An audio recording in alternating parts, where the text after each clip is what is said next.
new anime that I found, but after going down the Korean rabbit hole, I decided to take a break and come up for air and watch some Netflix original movies. So let's get into the first of two reviews I'll be doing.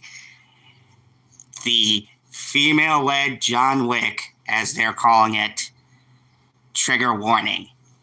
And holy shit, do I have a lot to say about this film. So let me start with some positives and give you a little bit of background for this before I dive into it. But this movie was originally a spec script in 2016. Hello, Toga Muse. Good to see you here. That was supposed to be acquired by Thunder Roll Films and released in theaters. However, it had trouble getting off the ground, so Netflix purchased the rights, and they described this movie as a female-led cross between First Blood and John Wick. Bold statement, Cotton. Bold statement. And on top of that, they attached Jessica Alba to the part. And now look, I'm going to preface this by saying I am a huge fan of Jessica Alba. I like her in the show Dark Angel. Since then, she's kind of been in a bit of a slump. And we have a couple of people here. We have Anthony Michael Hall, who's pretty decent. He was in The Breakfast Club, 16 Candles, good 80s action, actor to throw in this 80s action throwback. Of course, we got Jessica Alba. And then the rest of the people, I really don't know. A bunch of no-name people that are in here that are characters. They're definitely characters. So what is the premise of this movie before I get into my overall thoughts of the film? So this movie is about Jessica Alba, who is a special forces person, because they really don't specify what she does. She's just special forces. There's a scene in the beginning that has nothing to do with the movie where there's a bunch of people. They're in Afghanistan and they capture these people, and the sergeant wants to kill them, and she fights the sergeant, and her father dies, and she has to go back to the town and figure out what the mystery is. Now, where to begin with this movie? Let me go to my good parts, because there's not a lot of good things about this movie. The good thing about this, the action is decent enough. Jessica Alba, and that's about it. So let me get to the bad in this movie. If you're going to call yourself a cross between First Blood and fucking John Wick, then you have to have at least something compelling in your story. Now, let me just break this down by saying what made John Wick so good. The story was interesting and made you want to know more about it, even though it was paper thin in the first one. They still gave you enough of the world to want to know about John Wick's organization. First Blood's a fucking classic. We debated this, watch our Stallone tier list.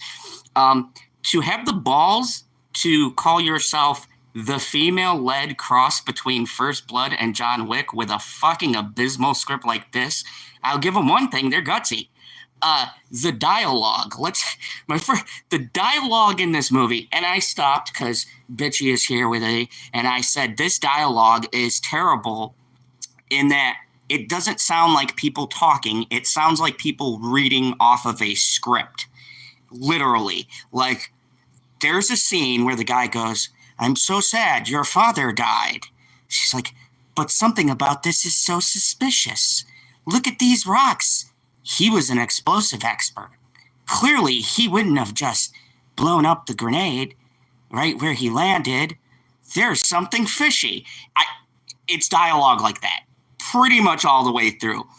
The villains are cartoon cutouts. You have Anthony Michael Hall in here from movies like The Breakfast Club and 16 Candles, who should be pretty competent in acting, but he's given virtually nothing to work with in this script. They just told him play generic bad senator guy. There's underlining political messages that really aren't even annoying because they're thrown in there, but they never explore it one way or the other.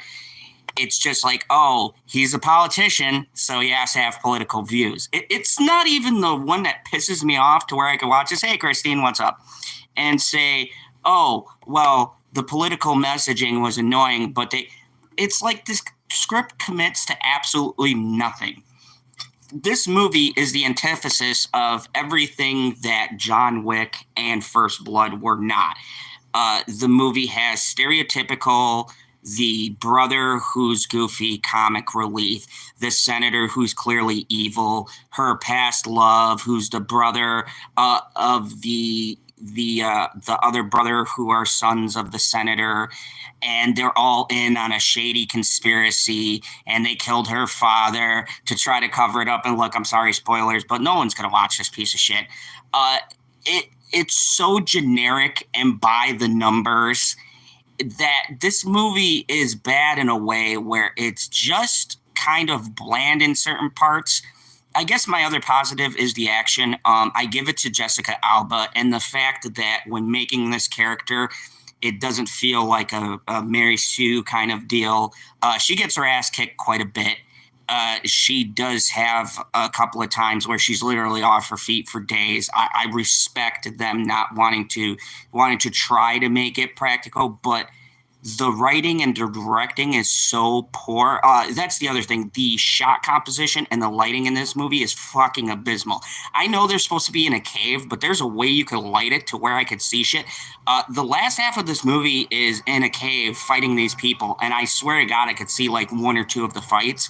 The rest were shadowy, and it has nothing to do with Jessica Alba not being able to do the moves because she has done action movies pretty much her whole career. So I don't think it's the moves. I honestly think it's on a technical side. The person didn't light the scene very well.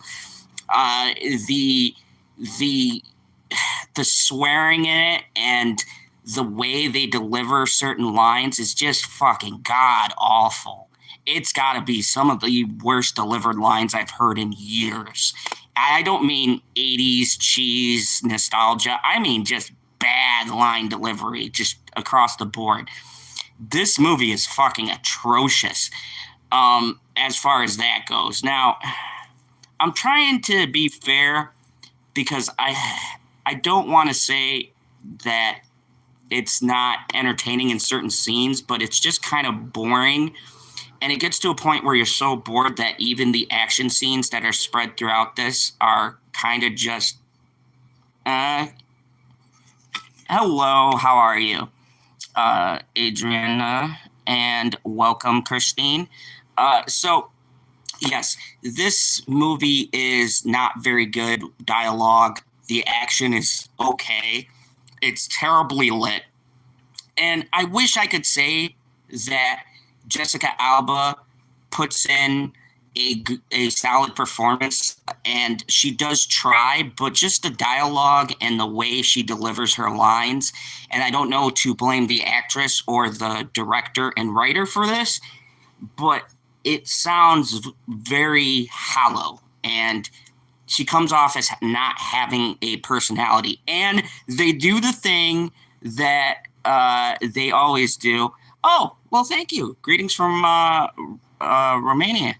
Yeah, cool. They do this thing in the movie where they have the hacker guy. His name is Spider. He's a unit buddy of hers. It's the old, he like hacks into the government, gets some files to find out the thing they need to find. Which the files don't even play a role in this at all, so I don't know why they pulled up the surveillance, because it literally leads to nothing except for her using it to blackmail the dudes to draw them out. But it could have worked, but they put so much emphasis on this like big reveal, and they don't show nothing except for her riding a horse and that her dad backed up all of the stuff, I guess, to build character development. But the characters are so paper thin that I really didn't give a shit about anybody at the end of this film. This is probably one of the worst Netflix movies I've seen in a very long time. This was like when they were first releasing movies, all those movies like The Housewarming or whatever with the dude from 13 Reasons Why, that terrible film, and the other few ones that they were releasing, and that one where they tried to copy fucking Quiet Place, the one with the weird birds, and they got Tucci to do that. Yeah, this is not very good. It's a terrible movie. And I know there's one called The Hit List or something, supposed to be a comedy. I'll probably get to that, but I got the two bad ones out of the way first. So yeah, I was very disappointed. I guess if you like Jessica Alba and you like turn your brain off and just focus on the action, this movie's okay. But if you think about this movie for any length of time or how anything works or care about talking in movies, then I would not suggest this. I give this movie a 4 out of 10. I wouldn't say it's the absolute worst this year I've seen. I wouldn't put it in like room levels. There's some competent things done, but it's not very good. And I felt like I wasted my goddamn time with this film. And thankfully I did it so you don't have to. So in the comments below, what's the worst Netflix movie that you've had the pleasure of watching? Have you seen this movie? Does anyone really care about this film? Am I the only one who watched this out of curiosity? Please let me know. Also, this week we will be ending our Stallone and Arnold tier list with both of their top 10 movies going head-to-head in a championship bracket. We decided the winner between Rocky and Demolition Man overwhelmingly by 69%. Rocky was the top movie of the night, so that's Stallone's best movie on our tier list.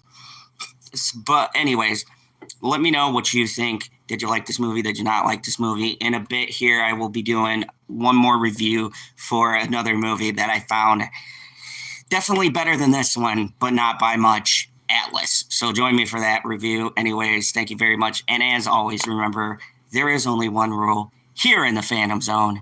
Kneel before Zod.